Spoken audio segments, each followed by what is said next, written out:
29 महानगरपालिकांच्या निवडणुका झाल्या. सुरुवातीपासून माननीय देवेंद्रजी राज्याचे मुख्यमंत्री महोदय मांडत होते की एक मालेगाव सोडलं तर बाकी सगळ्या ठिकाणी महायुतीचाच महापौर होईल आणि असे जे 25च्या आसपास महापौर महायुतीचे होतील त्यातले मेजर हे भाजपचे महापौर होतील आणि जवळ तसंच चित्र आज संपूर्ण महाराष्ट्रामध्ये आहे. पश्चिम महाराष्ट्रामध्ये रांगेने तर पिंपरी, पुणे, सांगली, कोल्हापूर, इचलकरंजी BJPचीच मेजॉरिटी आहे, पण सहयोगी पक्ष विशेषतः कोल्हापुरात, इचलकरंजीत बरोबर असल्यामुळे सगळ्यांशी बोलून आम्ही निर्णय करू.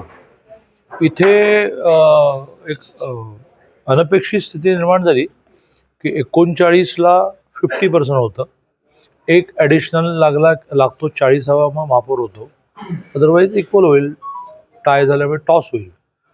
तर एवढ्या मोठ्या पोझिशनला टाय होऊ देणं, टॉस होऊ देणं हे राजकारणात काही रिस्क घ्यायची नसते. त्यामुळे शिवसेनेच्या 2 नगरसेवकांच्या बरोबर येण्याच्या दृष्टीने बोलणं डायरेक्ट राज्याचे उपमुख्यमंत्री माजी मुख्यमंत्री एकनाथजी शिंदेशी चालू आहे आणि त्यांनी सकारात्मक प्रतिसाद दिला आहे. थोडा वेळ आहे अजून, कारण 22-23 तारखेला महापौरचं रिझर्वेशन घोषित होईल आणि 30 तारखेच्या आसपास नोटीस निघेल, ती पुढे 15 दिवसाची असते. त्यामुळे आम्ही यात लगेच घाई करत नको. जिल्हा परिषद निवडणुका लगेचच आल्या आणि फॉर्म भरण्याची लास्ट डेट 21 आहे. त्यामुळे कालपासून मी पुणे पूर्ण केलं, मग आज कोल्हापूर पूर्ण केलं, आता सांगली पूर्ण केलं.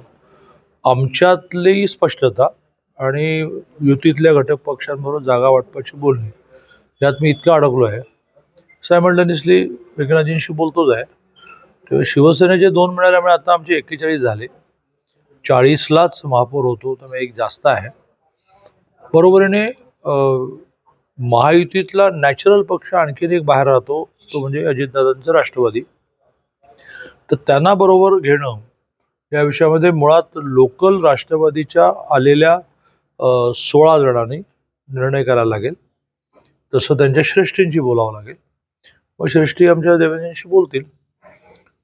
ते बरोबर आले तर मग त्याचं स्वागतच आहे, कारण काठावरचं बहुमत हे विकासाला, आम्ही तर काठावरच्या गणितामध्ये राज्यही चालवतो. देवेंद्रजींसारखा माहीर राजकारणी त्या महाराष्ट्रात झाला नाही. 122 वर सरकार चालवत होतं आम्ही, आणि आधी युती तुटली तरीही शिवसेनेला बरोबर येऊन 5 वर्ष सरकार झालं. पण विकासाला ते सोयीचं नसतं आणि त्यामुळे आम्ही हा प्रयत्न करू. समोरून प्रपोजल आल्यानंतर सगळं आलबेल होईल. राष्ट्रवादीला जर लोकशाही मराठी ऐका, पहा, जागरूक रहा.